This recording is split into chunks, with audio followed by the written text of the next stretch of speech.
All right, so it's been a weird year and a half, right? I don't know if any of you have seen these videos that I've been doing online. You know, when the thing happened that all of our gigs went away, it was kind of like, well, we got to figure out something to do. Everybody was doing live stream concerts, and by the time I figured I needed to do something, I was like, man, everybody's got a live stream concert. So I've been having fun doing these videos where I play all the instruments. And what's been really fun is that I do a lot of stuff that I've never done before. Like I just thought, when am I going to have a year and a half at home to just, you know, not be playing gigs? So it's been fun to do lots of different styles of music I've never tried doing before. And this, I think, is going to be my next video. I've been practicing this one, and I have an excellent rhythm section here tonight.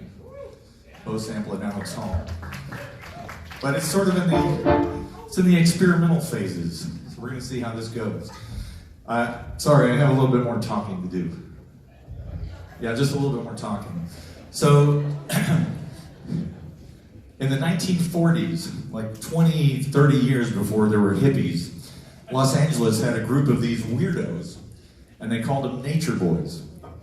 And they were guys with long hair and beards, and they just kind of wandered around. They wore sandals and like burlap sacks, slept outdoors. They were hippies, but it was years before they called them hippies. And probably the most well-known guy at that time was a guy named Ahbez. You guys know who I'm talking about? And he basically looked like a homeless guy. He really did.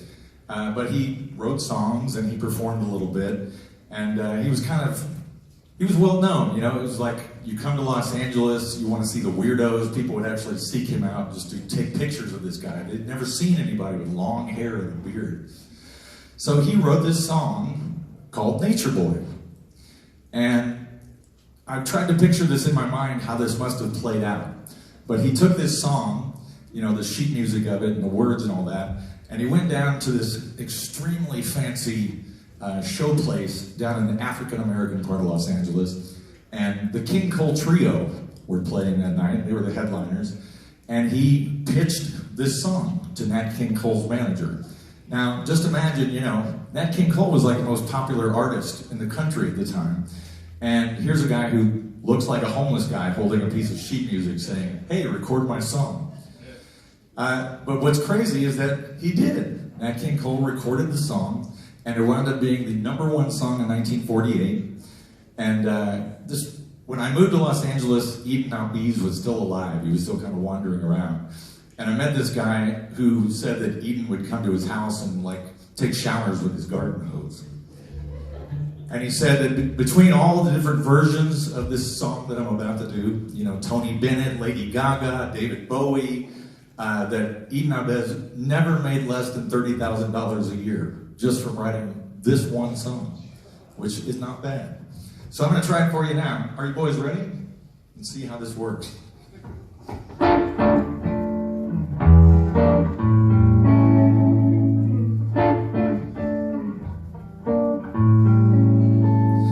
There was a boy, a very strange, enchanted boy. They say he wandered very far, over land and sea.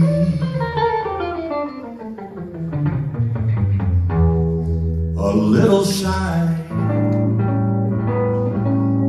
and sad of eye, but very wise was he.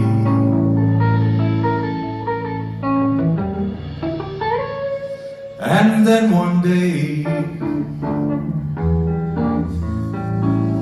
a magic day, he passed my way.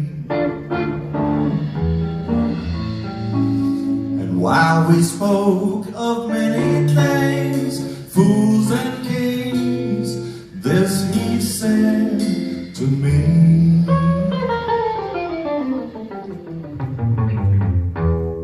The greatest thing you'll ever learn is just to love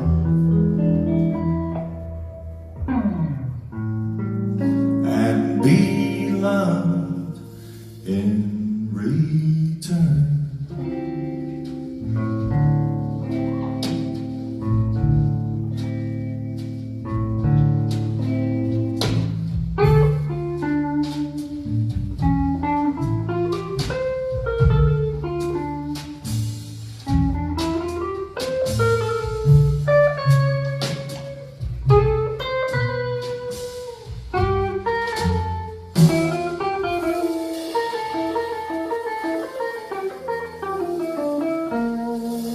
The greatest thing